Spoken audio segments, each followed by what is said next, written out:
Force क्या है, तो हम लोग बोल सकते हैं फोर्स एक एक्सटर्नल कॉज है जो ऑब्जेक्ट को मूव करता है, शेप चेंज कर सकता है, बहुत कुछ कर सकता है। इसलिए सीधी बात करो, द प्रोडक्ट ऑफ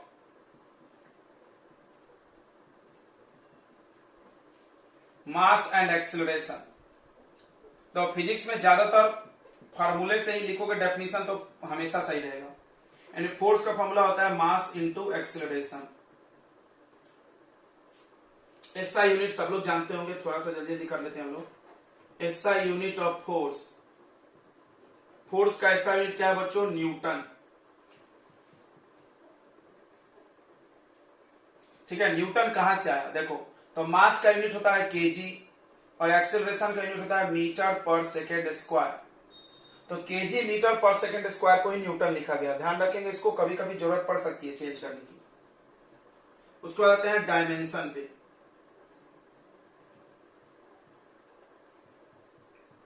तो डायमेंशन, इसमें मास है फॉर्मूले में, तो मास का डायमेंशन हो जाएगा m। अगर तुमको ऐसा वाला यूनिट आता है तो फिर डायमेंशन बहुत आसान है, ऐसा वाला।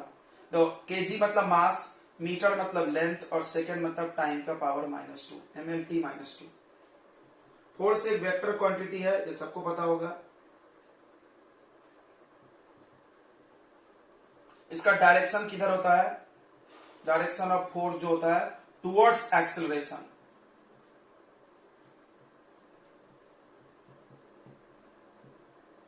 जिधर एक्सेलरेशन उधर फोर्स, याद रखो, जिधर एक्सेलरेशन उधर फोर्स, सीधी बात है। ओके, तुमने पिछली बार पढ़ा था सर्कुलर मोशन में कि सेंटर की तरफ एक एक्सेलरेशन है सेंट्रीपिटल, तो फोर्स भी इधर होगा सेंट्रीपिटल।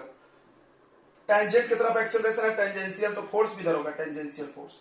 इधर एक नेट एक्सेलरेशन होता तो नेट फोर्स भी होगा, डिरेक्टेड। ओके, तो जिधर एक्सेलरेशन उधर फोर्स हो जाता है, ध्यान रखें। ओके, इसके बाद हम लोग फोर्स दो प्रकार का होता है।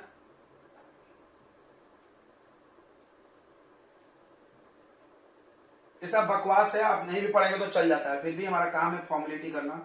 पहला होता है अनबैलेंस फोर्स और बैलेंस फोर्स।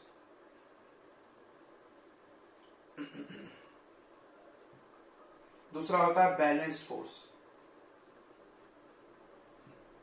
अनबैलेंस फोर्स किसको बोलते हैं, अगर किसी ऑब्जेक्ट पे लगने वाला नेट फोर्स, नेट फोर्स मतलब सम ऑफ वेक्टर सम ऑफ, हाँ वेक्टर सम होना चाहिए, हमेशा फोर्स वेक्टर होता है तो वेक्टर सम होता है। तो जब बच्चों वेक्टर सम जब भी बोले तो आप समझना वेक्टर के रूल से ऐड होगा। मतलब अगर सेम डायरेक्शन में है तो प्लस होगा, अपोजिट में है तो माइनस होगा, अगर थीटा एंगल पे है तो वो फॉर्मूला लगेगा आर वाले।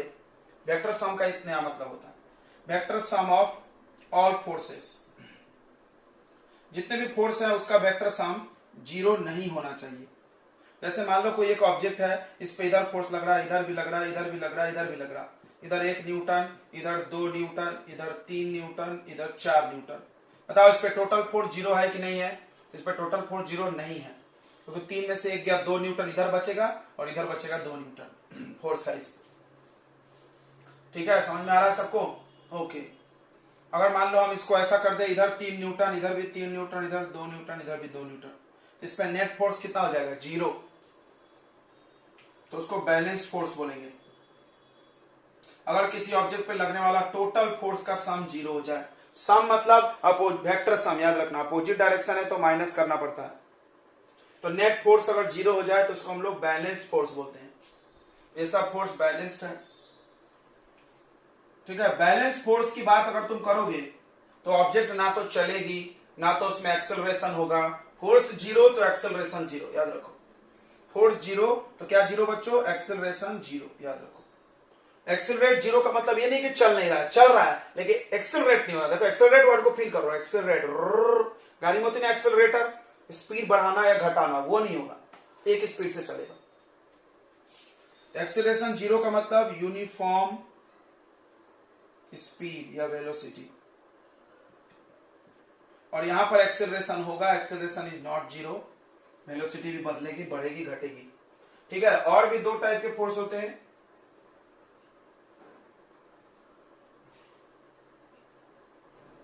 पहला होता है कांटेक्ट फोर्स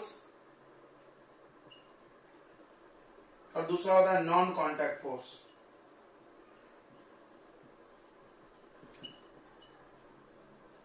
समझ गया हो तू? ऐसा फोर्स जिसको लगाने के लिए ऑब्जेक्ट के कांटेक्ट में जाना जरूरी है, ऐसा फोर्स जिसको लगाने के लिए ऑब्जेक्ट के कांटेक्ट में जाना जरूरी है वो कांटेक्ट फोर्स, और जिसको दूर से ही लग जाए वो सब नॉन कांटेक्ट फोर्स है। ठीक है, तो इस चैप्टर में हम लोग कांटेक्ट फोर्स के बारे में पढ़ेंगे। वी विल स्टडी, इसमें इस पे नहीं पढ़ेंगे। ठीक है, क्यों नहीं पढ़ेंगे? क्योंकि अगले क्लास में पढ़ना है, दैट इज 12th में। नॉन कांटेक्ट फोर्स में आ जाएगा ग्रेविटेशनल फोर्स, उसके बाद इलेक्ट्रोस्टैटिक, उसके बाद मैग्नेटिक। कांटेक्ट फोर्स में आ जाएगा बच्चों फ्रिक्शन, टेंशन। ओके, तो कांटेक्ट और नॉन कांटेक्ट फोर्स, टेंशन यानी तनाव होता है, खींचना होता है। चलिए, तो इतनी बातें क्लियर हो गई आपको। अब हम लोग चालू करते हैं। सबसे पहला टॉपिक है फिजिक्स का हम लोग का इनर्शिया। इनर्शिया के बारे में बच्चों सबसे पहले खोज किया था गैलीलियो ने। एक गैलीलियो नाम के साइंटिस्ट थे, उन्होंने बोला था, क्या बोला था? उन्होंने एक इंक्लाइंड प्लेन ले लिया, ऐसे इंक्लाइंड प्लेन, और उस पर ऐसा बॉल डाले, तो क्या हो रहा था? बॉल आगे जा रहा था।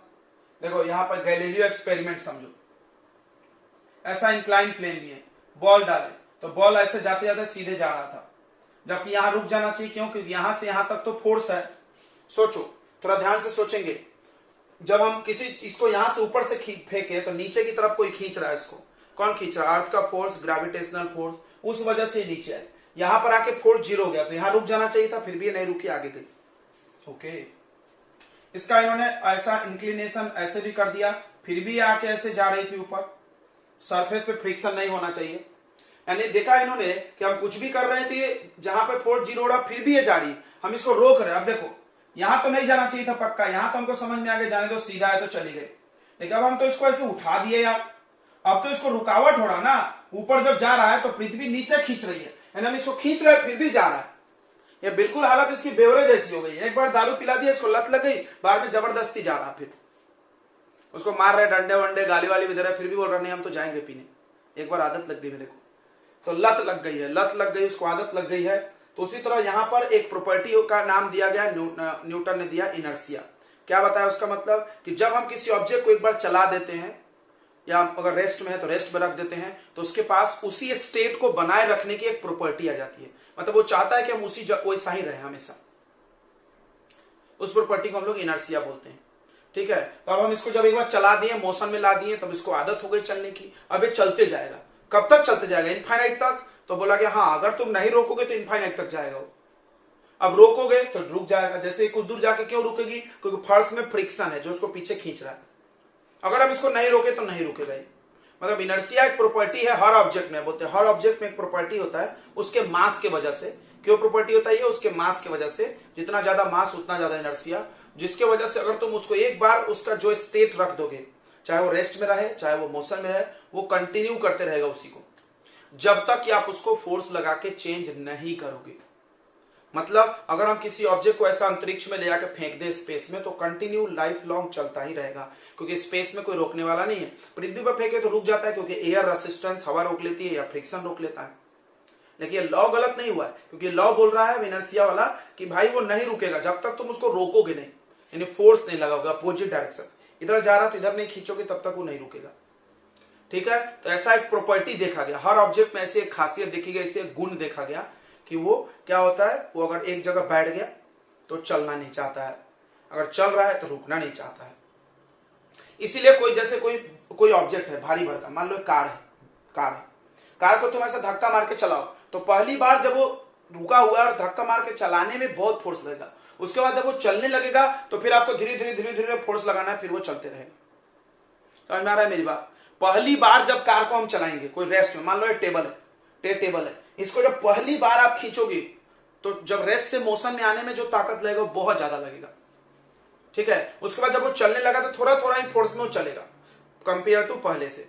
इसका क्या मतलब? इसका मतलब है कि जब वो रेस्ट में था तो चाहता था कि हम रेस्ट में ही रहें, बहुत सारा फोर्स लगाना पड़ा। क्यों? उसको मजबूर करना पड़ा, उसका इनर्शिया ब्रेक करना पड़ा।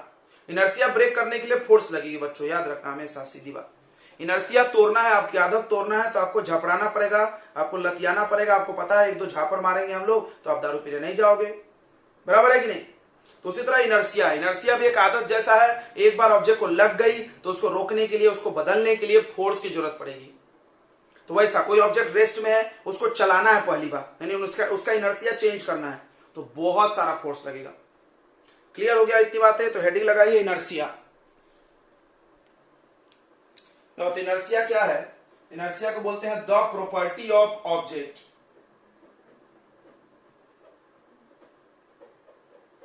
The property of object due to which it always try to maintain its own position of rest or motion.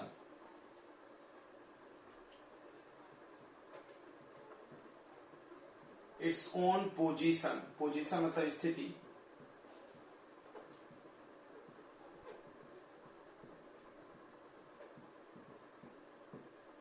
ठीक है। एक ऐसा प्रॉपर्टी ऑब्जेक्ट का जिसके वजह से वो हमेशा कोशिश करता है कि अपने रेस्ट और मोशन के प्रॉपर्टी को मेंटेन करे। इनर्सिया, तो इनर्सिया के बच्चों मेनली दो टाइप होते हैं, लेकिन कोई कोई थ्री भी टकराता है। टाइप्स ऑफ इनर्सिया,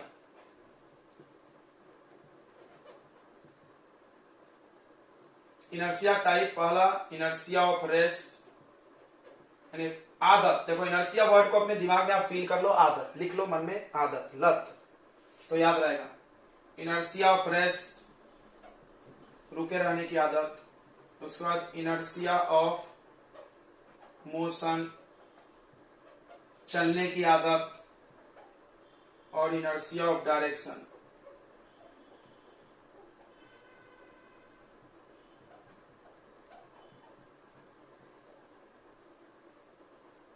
तो एक एक हम लोग पढ़ते हैं। पहला है इनर्सिया ऑफ रेस्ट। तो इसमें ये लिखा जाएगा कि वैसा प्रॉपर्टी ऑब्जेक्ट का जिसके वजह से वो अपने रेस्ट पोजीशन को मेंटेन करता है, मेंटेन रखेगा तब तक जब तक कि आप बाहर से कोई फोर्स नहीं लगाएंगे, तब तक वो रेस्ट में रहेगा, ठीक है। तो इसको ऐसे लिख सकते हैं, if a body is in rest position, then it will remains in rest, unless external force is applied। तो बाहर से फोर्स लगना चाहिए, अंदर का फोर्स कुछ नहीं करेगा। एक्सटर्नल फोर्स इज अप्लाइड, ठीक है। तब तक जब तक कि बाहर से फोर्स नहीं लगाओगे तो कोई भी ऑब्जेक्ट रेस्ट पोजीशन में ही रहेगा, ठीक है। Unless external force is applied, this is called inertia of rest.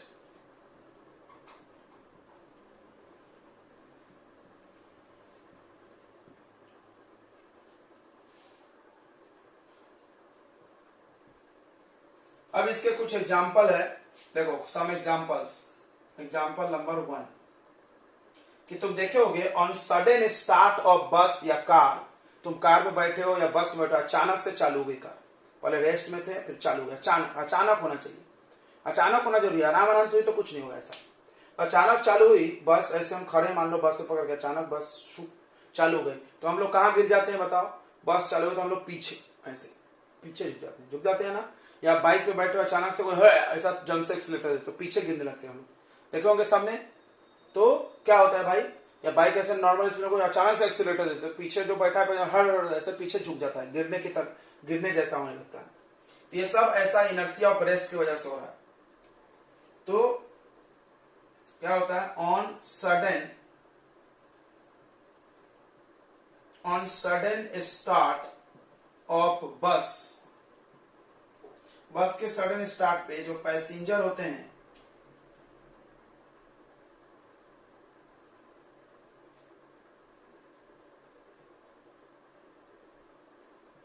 जो पैसेंजर्स होते हैं वो फॉल्स बैकवर्ड,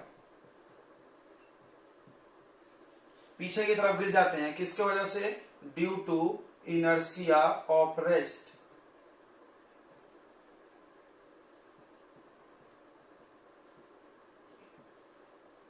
थोड़ा इसको हम लोग समझते हैं बच्चों। ये देखो, जैसे ये आपका पैसेंजर है, ये बस में बैठा हुआ, बस में।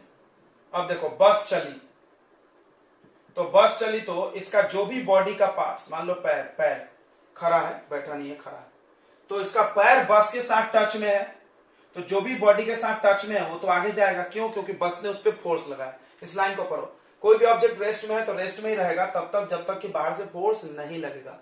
तो जब बस चली तो बस के साथ इसका पैर टच में है, या बैठा है तो इतना यहां तक टच में है, कमर तक, तो उतना टच में है, तो वो पार्ट आगे चला गया बस के साथ। क्यों? फोर्स लगी, तो उसका रेस्ट वाला इनर्शिया मोशन में आ गया।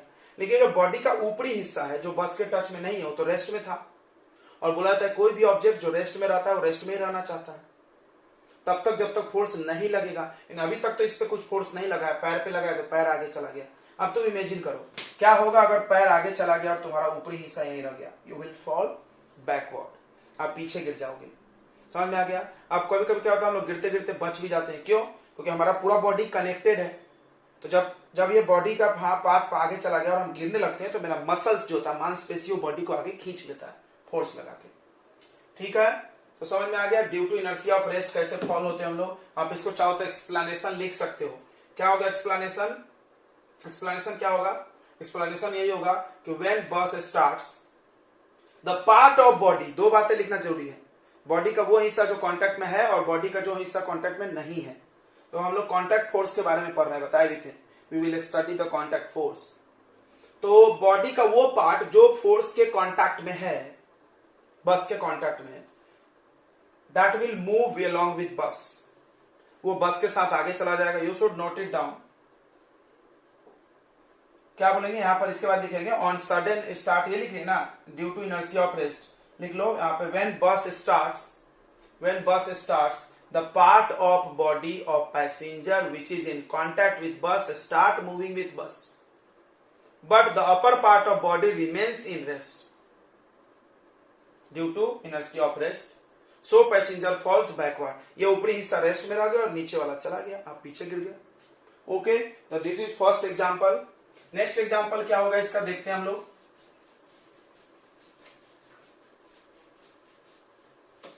Next example, the part of body which is in contact with bus start moving with bus and the upper part of body remains in rest, so passenger falls backward.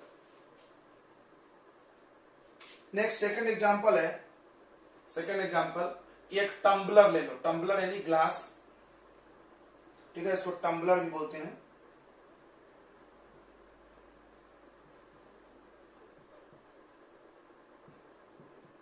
और इस पे card रख दो और यहां एक कॉइन रख दो, 5 रुपए की सिक्का, मोटा होना चाहिए, भारी होना चाहिए। तो जब आप कार्ड को फ्लिप करोगे, फ्लिप यानी ऐसा मारना, ऐसे फ्लिक समझा, ऐसे मारने को बोलते। जब आप कार्ड को फ्लिप करोगे तो कॉइन कहां गिरेगा? नीचे। कॉइन कार्ड के साथ आगे नहीं जाएगा, ठीक है। When a coin placed over card on glass tumbler on hitting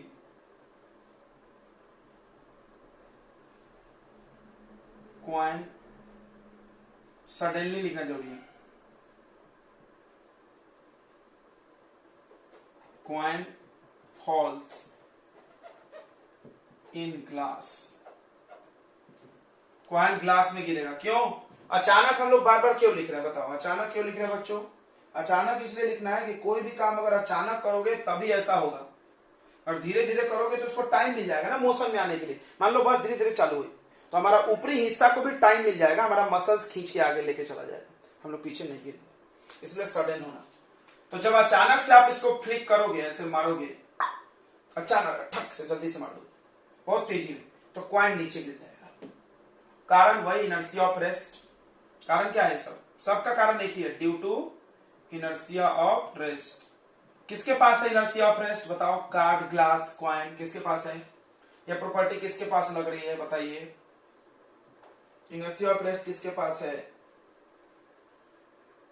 coin के पास। द डस्ट इज रिमूव्ड, आज तो नहीं आ रही इधर,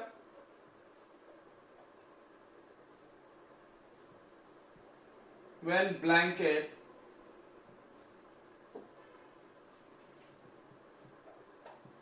blanket is beaten with a stick। छड़ी से जब ब्लैंकेट को मारेंगे तो धूल बाहर आ जाता है। क्यों बाहर आ जाता है बताओ? क्योंकि देखो, छड़ी से हमने ब्लैंकेट को मारा तो ब्लैंकेट पीछे चली गई, धूल पीछे नहीं जाएगा, क्योंकि जिसको मारे हो वही चलेगा भाई, सीधा ये लॉ होता है। तो ये भी due to inertia of rest. अगला, fruits fall down on shaking of branches. मतलब ऐसे तुम देखोगे आम का पेड़ है, पूरा आम पका हुआ है, कुछ आम या संतरे का पेड़ है, तो लोग ऐसे ऐसे हिला देता है। तुम्हारे इधर संतरा का पेड़ होगा, तुमने देखा होगा, तो पका हुआ नीचे गिर जाता है अपने आप। एक एक कौन तोड़ तोड़ के चेक करेगा? ऐसे जम से हिला दो। क्यों भाई? क्यों वही, तुमने पेड़ को हिलाया तो पेड़ मोशन में आ गया, फ्रूट्स तो रेस्ट में रहेगा।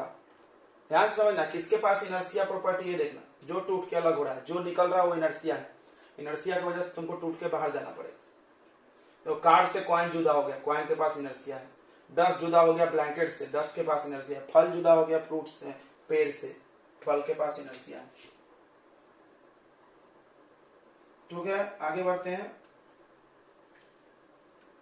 एक बुलेट जब हम मारते हैं किसी कांच पे, ऐसे गोली, तो गोली उसमें छेद बना के निकल जाती है। कैसे? वही, जितने दूर गोली टकराएगी कांच में, उनको मोशन मिला देगी, बाकी कांच रेस्ट में रह जाएगा। वही तुम अगर बड़ा पत्थर मारोगे तो पूरा कांच क्रैक हो जाता है। ध्यान से समझो थोड़ा। देखो एक कांच ले लो, तो देखो बस पे लोग पत्थर मारता है कांच पे, तो बस की पूरी कांच क्रैक हो जाती है। और वही अगर हम गोली मार दे तो बस एक छोटा सा सुराग होगा। क्यों? तो गोली जो भी काम करेगा अचानक करेगा, सडन। देखो वो सडन वर्ड बहुत खास है। अचानक से गया, हिट किया, तो बस जितने दूर का ग्लास को हिट किया उतने दूर मोशन में आकर निकल लिया, बाकी सब रेस्ट में बना हुआ है। हाँ, रेस्ट में रहेगा, टाइम ही नहीं मिला उनको चलने के लिए। लेकिन तुम पत्थर मारोगे, पत्थर का स्पीड गोली से तो ज्यादा नहीं हो सकता, तो पत्थर जब इस पे जाकर टकराएगा तो उतना टाइम मिल जाएगा, कांच के बाकी हिस्से भी मोशन में आ जाएंगे, तो क्रैक हो जाएंगे, दूर चले जाएंगे, क्रैक हो जाएंगे। क्लियर हो गया क्या? ठीक है, ओके। चलिए, तो ये सारे एग्जांपल थे इनर्शिया ऑफ रेस्ट के। अगला हम लोग पढ़ेंगे इनर्शिया ऑफ मोशन।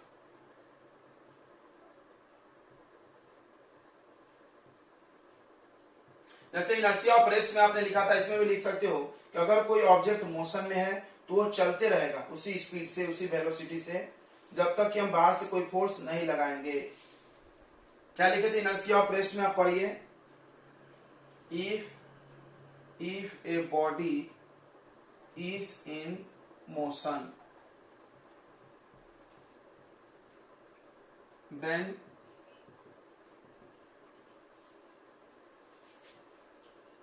नहीं, उतना सडन नहीं होगा जितना गोली होता है।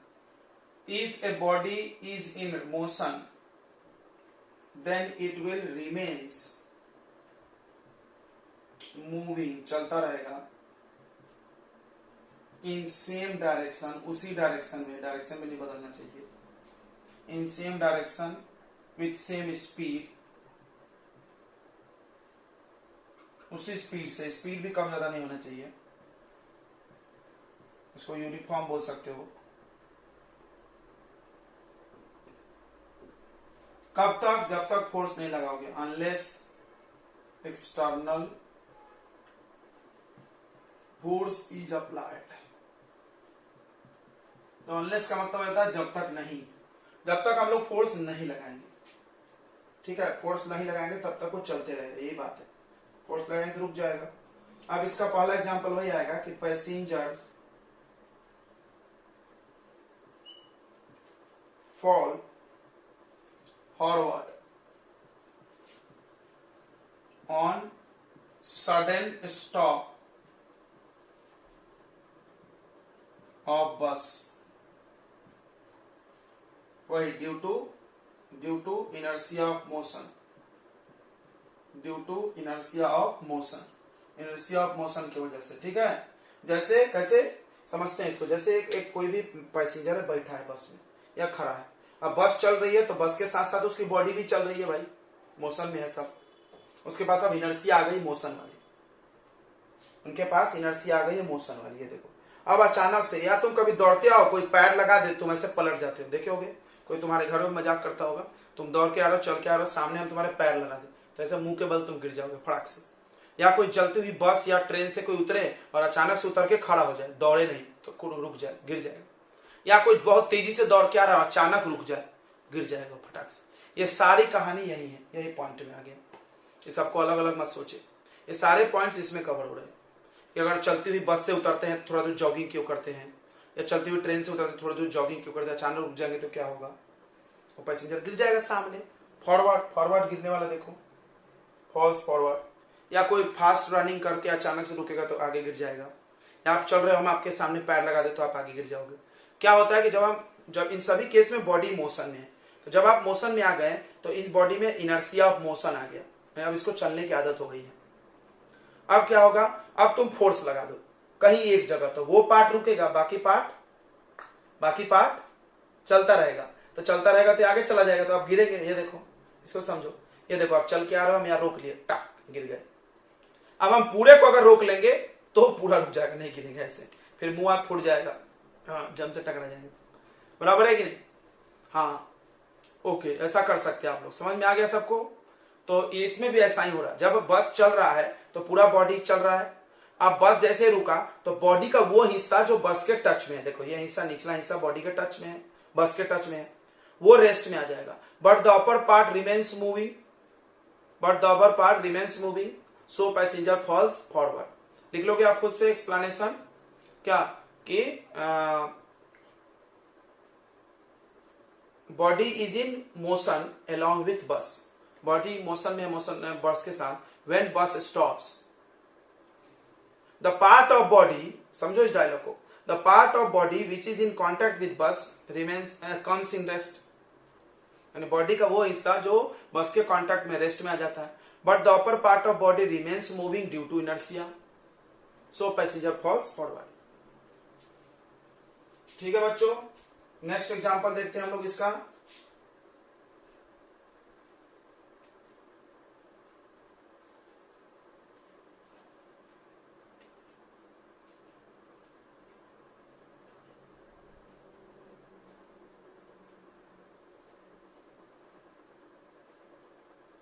तो बिफोर लॉन्ग जंप, तो देखोगे लॉन्ग जंप में लोग दौड़ के आता है, क्यों दौड़ के आता है, कोई बोलता है ज्यादा कूदेगा, वो तो लॉजिक है। उसके साथ साथ क्या होता है कि जब हम दौड़ के आएंगे, देखो ऐसे दौड़ के आए और कूदे ठक, ये देखो दौड़ के आए कूदे ठक, जहां जमीन पे कूदे वहां मेरा पैर रुक गया, लेकिन ऊपरी हिस्सा चल रहा तो हम आगे गिरेंगे।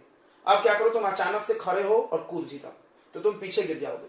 कैसे, देखो ये रेस्ट में थे, कूदे यहां चले आए, अब ये बॉडी का ऊपरी हिस्सा तो रेस्ट में था और रेस्ट में रहना चाहेगा तो कहां गिरेगा, पीछे गिरेंगे, मेरा लंबा लॉन्ग जंप कम हो जाएगा, शॉर्ट हो जाएगा। तो बिफोर लॉन्ग जंप एथलीट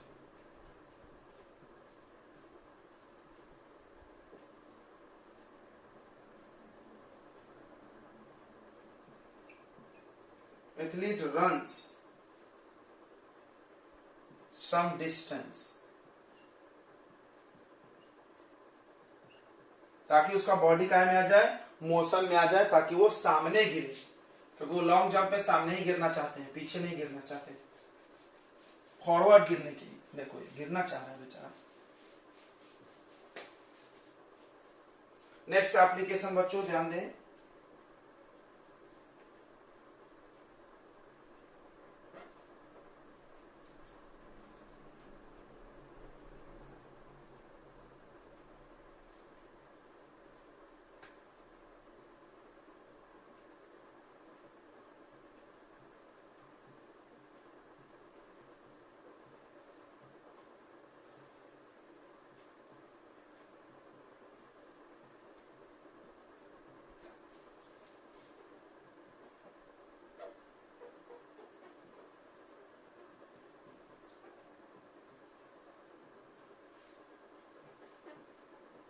देखो एक इंसान है जो बस में बैठा है, बस में बैठ के मस्ती कर रहा हो, क्वाइन को ऊपर उछाल रहा है और बस चल रही है, तो क्वाइन उसके हाथ में ही गिरेगा। क्यों गिरेगा? क्यों गिरेगा? नहीं तो नहीं गिरना चाहिए। मान लो क्वाइन यहां रह गया, बस के साथ हम आगे चले गए, तो क्वाइन तो मेरे पीछे जाना चाहिए। बट जवाब क्या है कि बस के अंदर जितने लोग हैं वो सब चल रहे हैं, क्वाइन हम सब चल रहे हैं उसी स्पीड से। जब हम क्वाइन को ऊपर फेंकें और मान लो क्वाइन 1 सेकंड बाद आया, तो 1 सेकंड में पैसेंजर यहां पहुंच गया बस की वजह से, तो क्वाइन भी यहां पहुंच गया होगा उतना दूरी, समझ गया? फिर से क्वाइन वापस, जितना डिस्टेंस ये चलेगा उतना ही क्वाइन चल जाएगा। सोच के देखो, समझ में आ जाएगा। समझ में आ गया ना? क्वाइन तो क्या हो गया, बस के अंदर जितने भी लोग हैं सब चल रहे हैं, पूरा सिस्टम ही चल रहा है।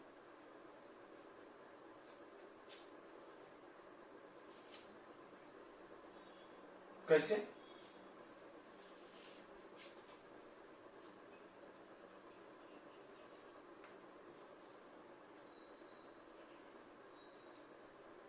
रुकेगी तब ना बस, ये तो बस चली रही है, बस का पोजीशन कहां बदला है? तो गिरते कब हो? बस रुकने पे। हमने कहा बोला कि बस रुक गई, बोला बस चल रही है, ट्रेन चल रही है, इसमें हम क्वाइन उछाले, क्वाइन वापस मेरे हाथ में ही गिरेगा। क्यों? क्योंकि क्वाइन और पैसेंजर दोनों बस के साथ या ट्रेन के साथ सेम वेलोसिटी से आगे जा रहे हैं। हम अगर 1 सेकंड में 5 मीटर गए तो क्वाइन भी 5 मीटर गई, तो वह वापस मेरे हाथ में गिरा। ठीक है, इसको नहीं समझ में आ रहा लिख लो। Because coin and passenger both are moving with train with same velocity of train, train के ही वेलोसिटी से दोनों आगे जा रहे हैं। ओके, हो गया इनर्शिया ऑफ मोशन। नेक्स्ट है बच्चों inertia of direction. Inertia of direction, इसमें क्या होता है कि जैसे आप देखो कि बस का पर आप लगेज रख दो छत पे और उसको बांधो नहीं, तो क्या होगा, जब आपकी बस टर्न लेगी, टर्निंग पे आपका लगेज गिर जाएगा। गिर जाएगा कि नहीं? अचानक चालू बंद करने से भी गिर जाएगा, लेकिन टर्निंग पे भी आपका लगेज। तो इनर्शिया ऑफ डायरेक्शन क्या हो गया, ये एक प्रॉपर्टी है ऑब्जेक्ट का, जिसके वजह से वो अपने डायरेक्शन में चेंज को अपोज करती है।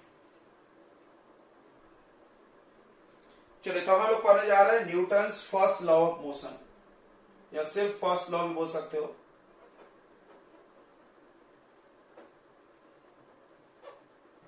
इसको हम लोग लॉ ऑफ इनर्शिया भी बोलते हैं।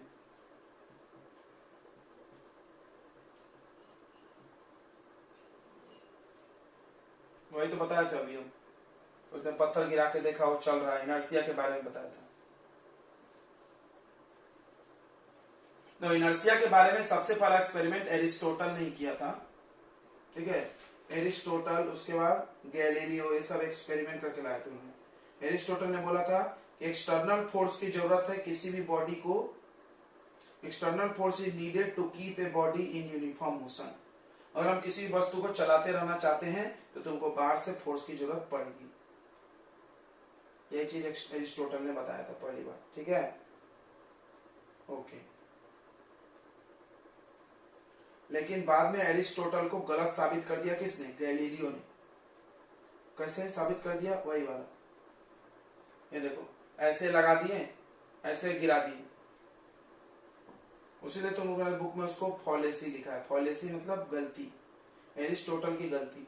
एरिस्टोटल ने ऐसा बोल दिया था बच्चों कि कोई भी ऑब्जेक्ट को चलते रहने के लिए क्या चाहिए? किसकी जरूरत है? फोर्स की जरूरत है। बट बाद में गैलीलियो ने साबित किया नहीं, ऐसा कोई जरूरी तो नहीं है। ये देखो, इंक्लाइन प्लेन पे हम बॉल को लाकर छोड़ दिए, तो ये चल क्यों रहा है? इधर नहीं जाना चाहिए, बिकॉज इधर तो फोर्स नहीं है उसको। यहां से यहां तक आना समझ में आ रहा है, फोर्स की वजह से, ग्रेविटी की चाल। इधर क्यों जा रहा फिर वो? इधर तो कोई फोर्स नहीं है, ठीक है? तो एरिस्टोटल फॉलेसी समझ गया सबको? एरिस्टोटल ने बोला था कि एक्सटर्नल फोर्स की जरूरत है किसी भी ऑब्जेक्ट को मोशन में रखने के लिए, but Galileo prove them wrong. How? तो एक इंक्लाइन प्लेन पे ऐसा बॉल को मूव कराया उन्होंने और ऐसा दिखा दिया कि बॉल यहाँ पे फोर्स 0 होने के बाद भी चलते जा रहा है। इसका मतलब बिना फोर्स के भी बॉल चल रहा है। ओके, आगे बढ़ा जाए। तो हम लोग पढ़ने जा रहे थे फर्स्ट लॉ ऑफ मोशन। तो फर्स्ट लॉ ऑफ मोशन वही है जो लॉ ऑफ इनर्शिया बोलते हैं इनर्शिया के बारे में, क्या कि हर ऑब्जेक्ट अपना रेस्ट और मोशन के पोजीशन को मेंटेन रखता है तब तक जब तक कि बाहर से कोई फोर्स नहीं लगे। फिर से, every object is try to maintain its own position of rest और मोशन, रेस्ट और यूनिफॉर्म मोशन, यूनिफॉर्म मोशन। नहीं तो हो सकता है कि वो चल रहा है और स्लो हो गया, मतलब फोर्स लग गया। Unless external force is applied, जब तक कि बाहर से कोई फोर्स नहीं लगता। ठीक है, तो इसको आप ऐसे लिख सकते हो, एवरी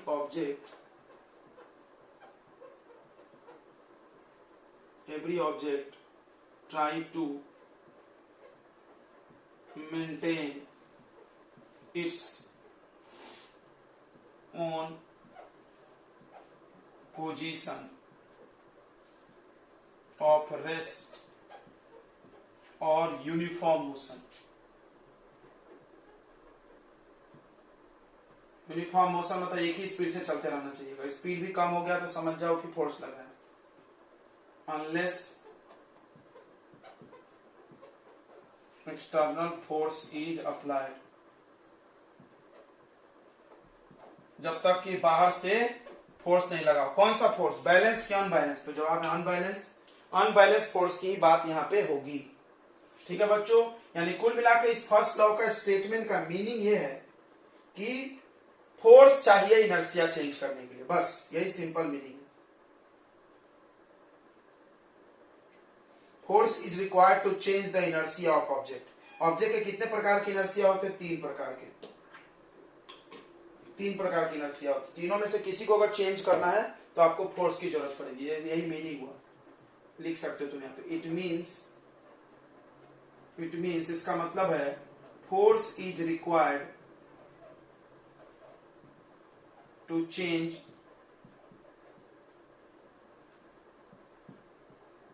इनर्शिया ऑफ ऑब्जेक्ट, यानी किसी भी ऑब्जेक्ट का इनर्शिया को चेंज करने के लिए किसकी जरूरत पड़ेगी? फोर्स की जरूरत पड़ेगी। यानी फोर्स क्या क्या कर सकता है तुम इनर्शिया ने बताया था, इनर्शिया ने बता दिया था कि फोर्स क्या क्या कर सकता है। इनर्शिया ने क्या बता दिया था कि फोर्सेस कैन चेंज